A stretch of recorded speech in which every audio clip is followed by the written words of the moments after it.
성령을 받은 사람들의 제목으로 오늘 이 시간 하나님의 말씀을 전하겠습니다.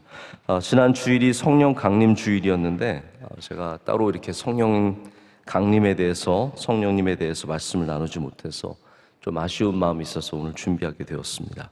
오늘 말씀은 성령을 받은 베드로가 예루살렘 사람들에게 가서 복음을 전하는 그 내용 가운데 시작 부분입니다. 하나님의 영이 우리 가운데 임했다라는 것을 고백하면서 요엘의 말씀을 인용해서 설교를 하고 있습니다. 이 모든 시작은 바로 이 오순절에 이들이 함께 모여서 기도할 때 성령을 받은 바로 그 사건이었습니다.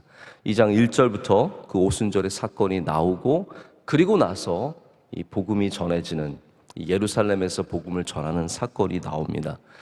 자, 그런데 그 조금만 더 전으로 가보면 예수님께서 승천하실 때에 사명을 주시고 너희는 가서 복음을 전하라고 말씀을 하시고, 그리고 승천하신 다음에 그 다음에 제자들이 어떻게 했는지가 성경에 기록이 되어 있습니다.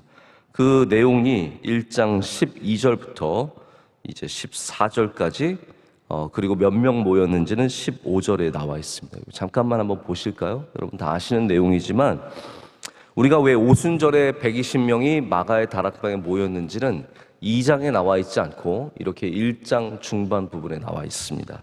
제가 그냥 간단하게 읽겠습니다. 제자들이 감람원이라 하는 산으로부터 예루살렘에 돌아오니 이 산은 예루살렘에서 가까워 안식일에 가기 알맞은 길이라.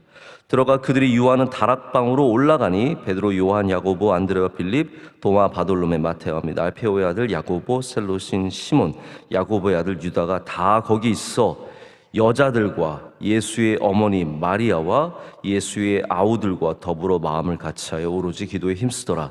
모인 무리의 수가 약 120명이나 되더라. 그때 베드로가 그 형제들 가운데 일어서서 이르되. 아멘.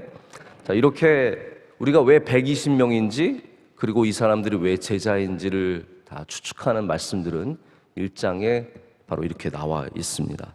자, 그러면 여러분 여기 조금 뭔가 공백이 있지 않습니까? 주님은 분명히 가서 복음을 전하라고 하셨는데요, 이들은 가서 기도만 하고 있었습니다. 왜 그렇습니까? 먼저 주님께서 성령을 받으라고 말씀하셨기 때문입니다. 그래서 베드로가 성령을 받은 후에야 가서 복음을 전하는 내용이 오늘 우리가 읽은 본문 말씀의 내용입니다. 자, 여기서 우리가 성령님에 대해서 몇 가지 좀 생각해 봐야 할 부분이 있습니다. 우리가 기도하면서, 오늘 말씀 제가 방금 읽어드렸지만 오로지 기도에 힘쓰니라, 함께 모여서 기도에 힘쓰니라는 본문이 있기 때문에 성령님이 임재하신 사건이 바로 이들이 기도할 때라는 것을 알 수 있습니다. 자, 그러면 성경은 최소한의 우리 정보만 주고 있습니다. 기도하는 가운데 성령이 임재했다는 것이죠. 그러면 그 다음 부분들, 예를 들어서 50일을 기도하면 성령님이 임재하신다든지, 아니면 함께 모여서 기도하면 성령님이 임재하신다든지, 이 모든 것들은 우리가 만들어가는 상황이 아니라 그냥 하나님의 은혜 가운데 주어진 상황입니다. 자, 왜 이런 말씀을 드리냐면, 어떤 성령론자들은 우리가 어떠한 상황을 만들면 거기에 성령께서 임하실 것이다 라는 생각을 합니다.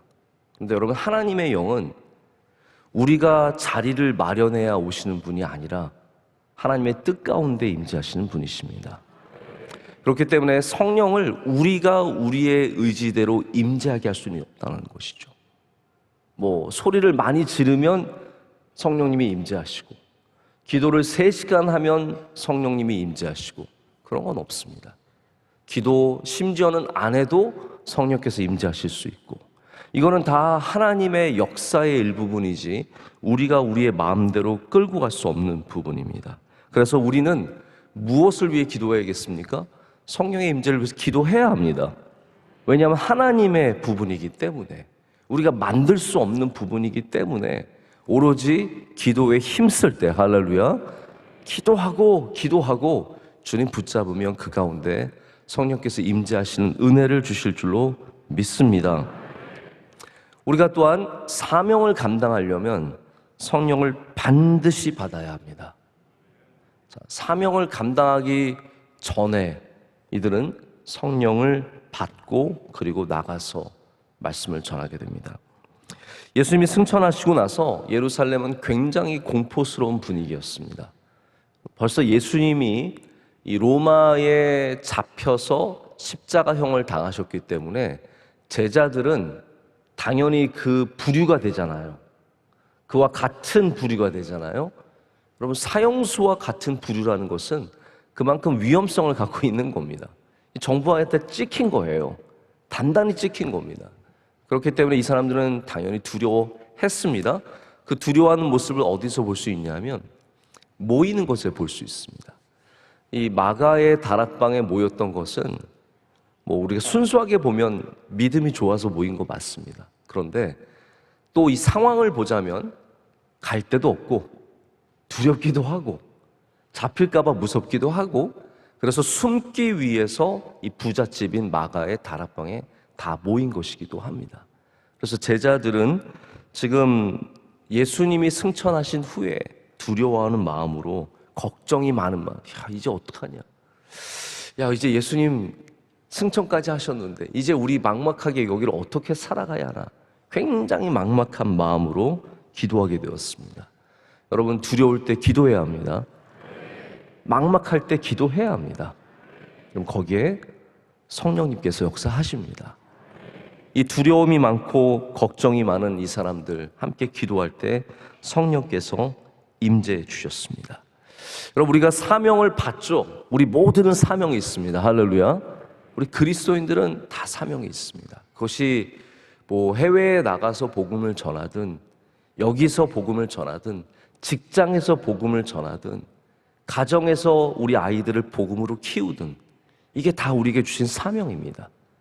또 각각 달란트를 통해서 펼칠 수 있는 능력과 힘도 있습니다. 다 각각 다른 사명들을 갖고 있는데 우리가 똑같이 받아야 하는 것은 성령입니다.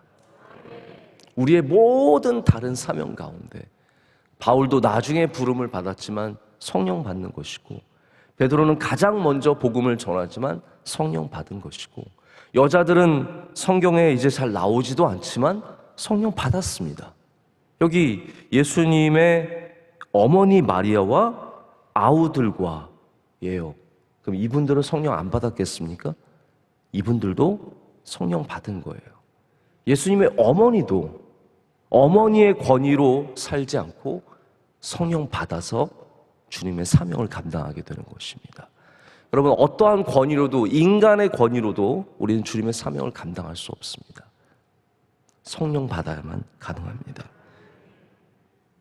모든 시작이 성령의 역사로부터 시작됨을 알고 우리는 기도해야 할 줄로 믿습니다.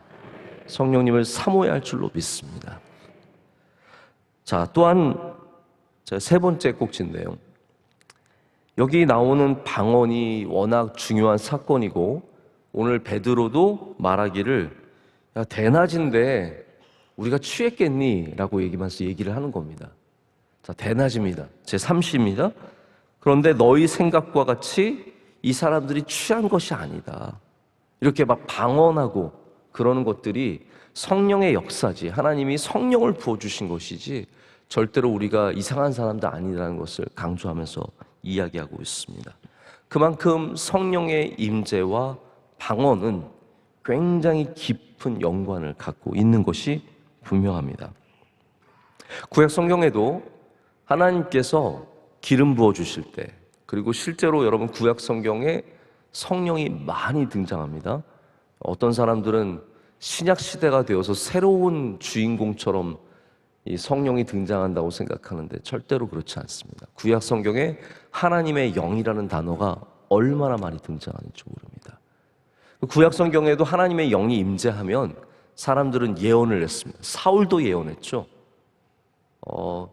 장로들도 이렇게 처음에 기름 부음 받았을 때 예언했다는 말씀이 성경에 다 있습니다. 자, 그런데 그래서 이렇게 하나님의 영과 어떤 언어의 영역의 특별한 변화들, 그것이 예언이 되었던 방언이 되었던 분명히 어떤 상관관계가 있습니다. 그래서 우리는 방언이 성령 임재의 가장 중요한 사건, 내가 성령을 받았으면 방언을 해야지라는 생각을 하게 되는 것 같습니다. 근데 여러분, 베드로가 오늘 방언으로 설교하던가요? 아닙니다. 어디에서든 우리가 바울이나 베드로가 방언으로 말했다는 것을 기록한 것을 찾아볼 수가 없습니다. 방언은 제가 지금 말씀을 위해서 따로 연구한 것은 아니지만 기도나 특별한 목적이 아니면 거의 쓰이지 않았습니다. 기도할 때, 개인적으로 기도할 때, 또 교회에서, 그래서 바울이 고린도전서에서도 방언을 굉장히 중요하게 다루죠. 왜냐하면 사람들이 시도 때도 없이 방언을 했기 때문입니다. 질서를 가져야 된다고 말하고, 통언하는 사람이 없으면 함부로 방언하지 말라고 했습니다. 방언은 거의 개인적인 기도의 영역에서 머물러 있을 때가 굉장히 많았고, 사실 지금도 그렇게 해야 합니다. 그러면 더 중요한 것은 무엇입니까? 방언의 역사만큼 중요한 것이 있는데 많은 사람들이 그거는 안 보고 자꾸 방언만 보게 되는 겁니다. 여러분, 방언만큼 중요한 것이 무엇일까요? 바로 복음의 확신, 복음의 담대함입니다. 성령을 받은 사람들이 가졌던 가장 큰 능력은 바로 예수 그리스도의 복음에 대한 큰 확신이었습니다. 그래서 예수님께서도 보혜사 성령을 약속해 주시면서 너희로 기억나게 할 것이다 라고 하시면서 주님의 말씀을 기억나게 하실 것이다 라고 말씀하십니다. 여러분, 우리가 이제 신앙생활하면서 영적인 경험들을 사모하게 되죠. 왜 사모하지 않겠습니까? 막 기도하면서 뜨거워지는 것. 저도 그 기억이 생생하거든요. 제가 고등학교 때 이렇게 기도하는데 온몸이 뜨거워지는 거예요. 그래서 제 마음에 제가 너무 뿌듯한 거예요. 야, 나는 목사가 되고 싶은데, 나도 그런 경험하고 싶은데 나에게도 성령이 임했구나 라고 하면서 그 뜨거움이 막, 이게 잠깐 왔다가, 제가 그래서 좀 하나님 약간 시험해서, 하나님 저 이거 잠깐 왔다가 하면 안 믿을래요. 근데 이게 경험이 쭉 이어지면서 이게 더 주님께서 주시는 은혜구나라는 것을 경험을 했습니다. 경험이 참 중요합니다. 할렐루야. 뜨거움을 경험하시든지 감동을 경험하시든지 경험이 참 중요합니다. 그런데 그만큼 중요한 것이 무엇입니까? 우리가 복음을 더욱 확실히 믿게 되는 것. 내 마음에 주신 하나님의 확신, 내 마음에 주시는 열정, 이런 것들이 어떻게 보면 성령 충만의 더욱 중요한 찾아야 할 사인이라는 것이죠. 오늘 여러분에게 성령 충만의 은혜가 있기를 축복합니다. 성령은 이렇게 우리를 살아나게 합니다. 오늘 빈들의 마른 불같이 찬양 불렀지 않습니까? 우리로 살아나게 하는 것이 성령의 담비입니다. 씨앗들이 다 죽은 것 같이 땅속에 박혀 있지만 비가 오는 날 이 씨앗들은 살아나기 시작합니다. 그래서 다시 싹이 올라오고 나무가 되고 잎을 내고 그리고 열매까지 맺게 되는 은혜를 누리게 됩니다. 여러분의 삶에 성령이 임재하실 때 모든 생명들이 살아 올라오게 될 줄로 믿습니다. 나는 끝난 것 같다라는 마음이 있어도 성령이 오시면 살아나게 됩니다. 인생 살아서 뭐하냐? 그냥 이러다 죽자. 그러나 성령의 담비가 내리면 다시 소망함을 갖게 되고 즐거움을 찾게 됩니다. 교회 이제 그만 나가고 대충 세상이나 즐기면서 살자. 여러분, 그러나 성령이 임재하면 다시 교회를 사모하고 예배를 사모하는 마음 주실 줄로 믿습니다. 성령은 모든 사람들을 살리는 힘을 갖고 계시기 때문입니다. 제가 예전에 이 이야기를 드린 적이 있는데 저는 이 이야기가 너무 좋아요. 그래서 한 번 더 드리려고요. 어떤 여자 전도사님의 이야기입니다. 은퇴하신 전도사님의 이야기인데 이분은 김금순 전도사님인데 동두천에서 교회에서 섬기시다가 은퇴를 하셨어요. 유교 집안에서 자랐지만 처음으로 시집간 곳이 믿는 집안이었어요. 특별히 시아버지가 교회를 열심히 나가시는 분이셨는데 남편이 4.19 때 나갔다가 행방불명이 되어서 집에 돌아오지 않았습니다. 그래서 남편을 잃고 그 가정에서 혼자서 살고 있는데 시아버지가 이 며느리를 전도하려고 바느질을 도와주는 거예요. 바느질을 빨리 해야 교회 갈 수 있으니까. 근데 늘 교회 가기가 싫었습니다. 너무너무 싫은데 어느 날 부흥회가 그 동네에 찾아왔는데 궁금해서 부흥회를 갔습니다. 기도를 하는데 머리가 너무 무거워서 들 수가 없었대요. 그런데 나중에 목사님께 기도를 받으면서 그 무거웠던 것이 다 자기의 죄임을 깨닫게 됩니다. 아, 내가 죄인이라서 이렇게 무거웠구나. 이분이 이렇게 얘기를 해요. 예전에는 남편 없이 혼자 살아야 하는 제 처지를 스스로 비관하며 낙심하며 늘 우울하게 살았는데 예수님을 믿자 제 마음에 기쁨이 찾아왔습니다. 집으로 돌아오는 내내 얼마나 즐거웠는지 콧노래가 절로 나오더군요. 마음속에 행복하다, 행복하다. 나는 참 행복하다. 어쩜 이렇게 행복할 수 있을까라는 생각으로 가득 찼습니다. 저희 시아버지는 제 얼굴을 보시더니 대뜸 너 성령 받았구나 하시더군요. 성령이 뭔지는 모르지만 참 기쁘고 행복하다고 말씀드렸습니다. 저는 이 이야기를 볼 때마다 막 전율이 생깁니다. 여기 남편을 잃어버리고 소망 없는 한 젊은 여자가 있습니다. 여러분, 옛날에 어디 따로 다시 시작할 생각도 못하고 그러다가 교회 가서 성령 받고 나는 참 행복하다. 나는 참 행복하다. 다시 살아갈 수 있는 힘과 은혜를 얻게 되죠. 여러분, 성령님은 여러분이 잘 살기를 원하십니다. 살기를 원하십니다. 아름다운 생명력을 꽃피기를 원하십니다. 우리의 다 상황이 다르고 어려움도 있고 병도 있고 뭐 별의별 사건들이 있지만 그러나 여러분으로 살아가기를 원하시는 거예요.